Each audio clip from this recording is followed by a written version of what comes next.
সুদের টাকা দিয়া ঘর বানাইলাম, এই ঘরের ভিতরে 4টা 5টা রুম, এক রুমের ভিতরে আমি থাকলাম, আর বাকি 4 রুমের মধ্যে আমার সন্তান থাকলো, মা থাকলো, বাবা থাকলো, ভাই থাকলো, বোন থাকলো। আল্লাহ পাক রব্বুল আলামিন এই 5টা রুমের হিসাব আপনার কাছ থেকে একা নিব।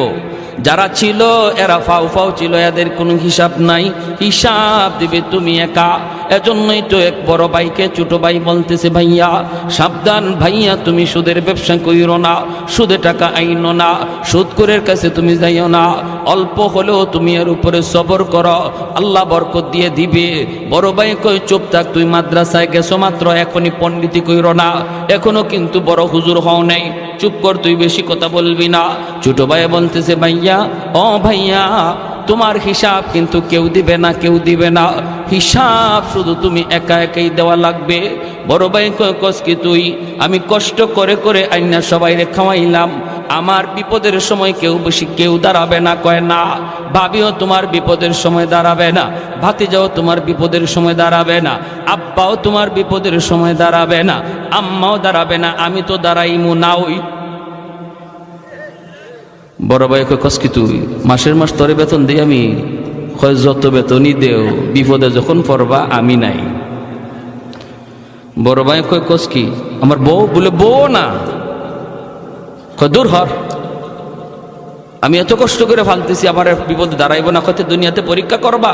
বড় ভাই কয় পরীক্ষা কেমনে করবি? কয় দুনিয়াতেই তুমি বিপদে পড়ে দেখো তোমার পাশে কে দাঁড়ায়। কয় কেমনে বুঝবো? কয় তুমি মরা মানুষের বান্ধইরা বিছানায় পড়ে যাইব, বাকিটা শুধু খালি শুনবা কে কি কয়। আচ্ছা ঠিক আছে। বড় ভাইরে ছোট ভাই নিয়ে যাইতেছে, বট গাছের তলে যাওয়া মাত্রই বড় ভাই পড়ে গেছে। ছোট ভাই বড় ভাইরে লাশ বানায়া বাড়িতে আইনা কান্না শুরু করছে, আব্বা ও ভাবি ও মা, কি রে কি হয়েছে? কই ভাইয়া মইরা গেছে। কেমনে? কয় জানি না, বট গাছের তলে যাওয়া মাত্রই দেখা যায় ভাইয়া মাটিতে পড়ে গেছে। ও আব্বা গো কয়ে ছোট ভাই কাঁদতেছে, বড় ভাই মরে গেছে। ভাবি আইসা স্বামীর লাশের পাশে আইসা ভাবি কাঁদতেছে, এইভাবে তার বাতি যাওয়ায় কাঁদতেছে। সবাই তো কান্দে, বাবাও কান্দে, মাও কান্দে। ওই অবস্থায় সে বলতেছে, আব্বা একটু সময় আমাকে দিবানি? কেন? কয় আমি একটু হুজুরের কাছে যাব, মুফতি সাহেবের কাছে, জিন হুজুরের কাছে যাব, যাইয়া হুজুরের কাছে একটু পানি ভরা নিয়ে আসবো। আমার মনে হয় ভাইয়ার দম আটকে আছে, এটা মনে হয় কোনো জিন্নাতের কারসাজি, কারণ বট গাছের তলে ঘটনাটা ঘটছে। আমি একটু পানি ভরা নিয়ে আসি, একটা ফু নিয়ে আসি। বাবা কইতা, বাবা তাড়াতাড়ি যা। ছোট ভাই দৌড় দিছে মাদ্রাসায়। কি আর মাদ্রাসায়, হ্যাঁ তো নিজেই বড় হুজুর। ঘটনা তো হেই ঘটাইছে। কিছু দূর যাইয়াই ফেরত আইছে, আব্বা ফু পায়া গেছি। মুফতি সাহেব হুজুরে এমন এক ফু আমাকে শিখাই দিছে, এমন এক তাবিজ শিখাই দিছে, এমন এক সূরা শিখাই দিছে, আমি খালি বাইয়ারে ফু দিমু আর সাথে সাথে বাইয়া জিতা হয়ে যাব।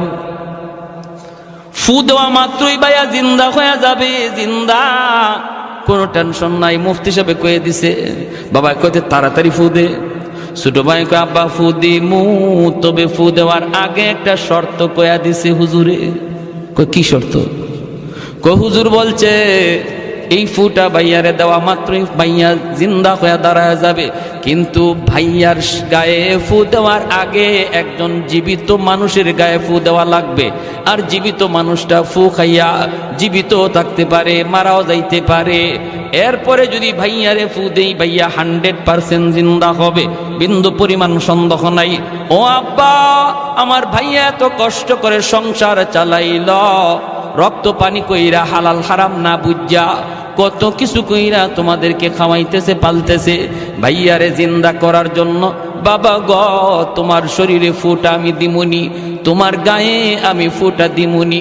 তুমি ফু খাইয়া বাঁচতেও পারো, জীবিত থাকতে পারো, তবে জীবিত থাকাটার সম্ভাবনাই বেশি, মারা যাওয়ার সম্ভাবনা খুব কম। ভাইয়ারে বাঁচাইতে আব্বা তোমার গায়ে ফুটা আমি দিমুনি। এমনি বাপে কয় রাখ। এর বউরে ডাক দে, বুঝছেন অবস্থা কি কয়? কয় রাখ। ছোট ভাই আব্বা তুমি যে মরে যাইবা এটা কিন্তু 100% না, সম্ভাবনা আছে, তবে বাইয়া যে জিতা হইব এটা 100%। আব্বা বাইয়ার লাগে কি তুমি এই রিক্সটা লইবা না? কয় রাখ রাখ। এর বউরে ডাক দে, আমি রিক্সে যেতে রাজি না। বাপে কি কয়? আমি রিক্সে যেতে রাজি না, বউরে ডাক দে। হে কানে কানে বাই মরানা জিতা, জোরে কোন না, মরানা জিতা। বাপে যে কইছে আমি রিক্স লইতে রাজি না, এই কথা ভাইয়া শুনছেনি?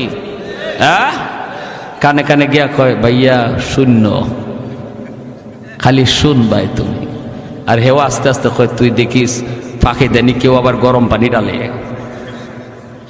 কয় না না এই চিন্তা কইর না তুমি, আমি আছি, হয়তো খেয়াল রাখে, আমি সব শুনতেছি। বাবি ডাক দিছে, ও বাবি ভাইয়া ভালো হইব। মুফতি সাহেব হুজুর একটা ফু শিখায় দিছে, যদি ফুটা দেই ভাইয়া সরাসরি ভালো হয়ে যাবে, জিতা হয়ে যাবে, আর মরা থাকবে না। কিন্তু বাবি গ একটা শর্ত আছে গো বাবি, এই ফুটা কিন্তু একজন জীবিত মানুষের গায়ে দেওয়া লাগে। জীবিত মানুষ ফুটা খাইয়া মরতেও পারে, জীবিতও থাকতে পারে।